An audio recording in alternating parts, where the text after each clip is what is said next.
ఉద్యోగం సాఫీగా సాగాలంటే పార్క్ చేసిన బైక్ సేఫ్గా ఉండాలి. అందుకు సంబంధిత ఆర్టీసీ యాజమాన్యం షాద్నగర్ బస్టాండ్లో బైక్ పార్కింగ్ సేవలను వెంటనే పునరుద్ధరించాలి. షాద్నగర్ బస్టాండ్లో టూ వీలర్ బైక్లకు పార్కింగ్ గండంగా మారింది. బస్టాండ్లో 4 ఏళ్లుగా బైక్ పార్కింగ్ 1గా చెలామణి అవుతున్న శ్రీనివాస బైక్ పార్కింగ్ టెండర్ గడువు ముగియడంతో ఆర్టీసీ అధికారుల ఆదేశానుసారం గత 3 రోజులుగా పార్కింగ్ క్లోజ్డ్ అనే బోర్డును తగిలించినట్లు పేర్కొంది.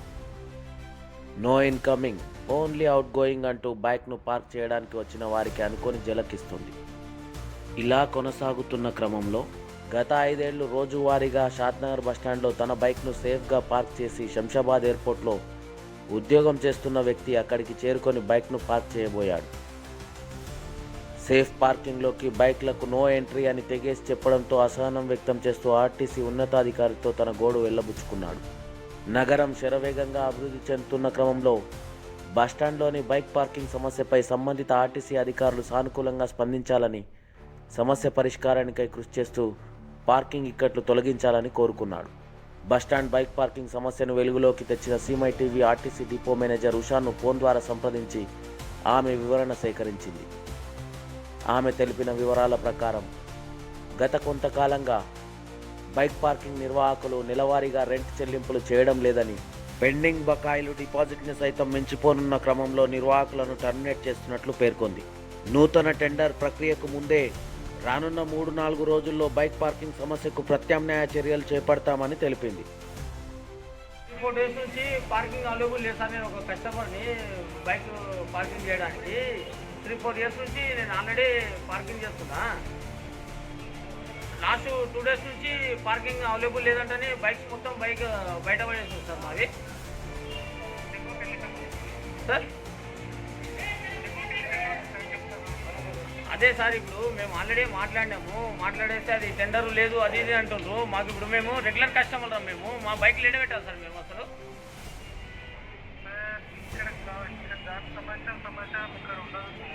ఎవరికి చెప్పాలి సార్? డిపో మేనేజర్ ఏమంటుందంటే మాకు అవైలబుల్ లేదు, మీరు బయటనే పార్క్ చేసుకోండి అని చెప్తుంది sir. Okay sir, okay right. మాది Srinivasa bike parking number 1, two wheeler parking number 1. కొద్ది 4 సంవత్సరాలుగా మేము పార్కింగ్ రన్ చేస్తున్నాము. మా టెండరు అయిపోయిన కారణంగా ఆర్టీసీ సిబ్బంది వచ్చి మాకు మీ టైం అయిపోయింది బాబు, మీరు బంద్ చేయాలని చెప్పినారు. కాబట్టి మేము 2 డేస్ పర్మిషన్ తీసుకొని ఉన్న బండ్లని బయటికి పంపుతున్నాము. కానీ వచ్చిన కస్టమర్లు మొత్తం మాకు ఇబ్బంది పెడుతున్నారు. మేము ఏడ పెట్టుకోవాలి, ఏం చేయాలి, ఏంది అని అడుగుతున్నారు. కాబట్టి ఇలాంటివి మాకేం సంబంధం లేదంటే కూడా వాళ్ళు ఇంటలేరు. మా మీదపై దాడి కూడా చేస్తున్నారు. కాకపోతే మేమేమంటున్నామంటే డిఎం దగ్గర మాట్లాడుకోమని చెప్తున్నాము. కాబట్టి ఇలాంటి మళ్ళీ టెండర్ అయితేనే మళ్ళీ పార్కింగ్ రన్ చేయబడును. అంతకన్నా ఎక్కువ మేమేం చేయలేకపోతున్నాం. 10 తారీఖు నుంచి ఇది బంద్ అయింది. 10 తారీఖు నుంచి ఇప్పటి వరకు ఖాళీ ఉన్న బండ్లనే బయటికి పంపుతున్నాము. వచ్చే బండ్లు, ఇన్కమింగ్ బండ్లు అయితే ఏం లేవు, ఓన్లీ అవుట్ గోయింగ్ బండ్లే ఉన్నాయి. కాబట్టి అవుట్ గోయింగ్ బండ్లనే పంపిస్తున్నాం. నా పేరు వచ్చేసి రామలింగము. నేను ఆల్రెడీ గత 4-5 సంవత్సరాల నుంచి ఇక్కడే షాద్నగర్ బస్ డిపోలో పార్కింగ్లో బైక్ పార్కింగ్ చేస్తుంది. నా డ్యూటీ వచ్చేసి శంషాబాద్ ఎయిర్పోర్టు.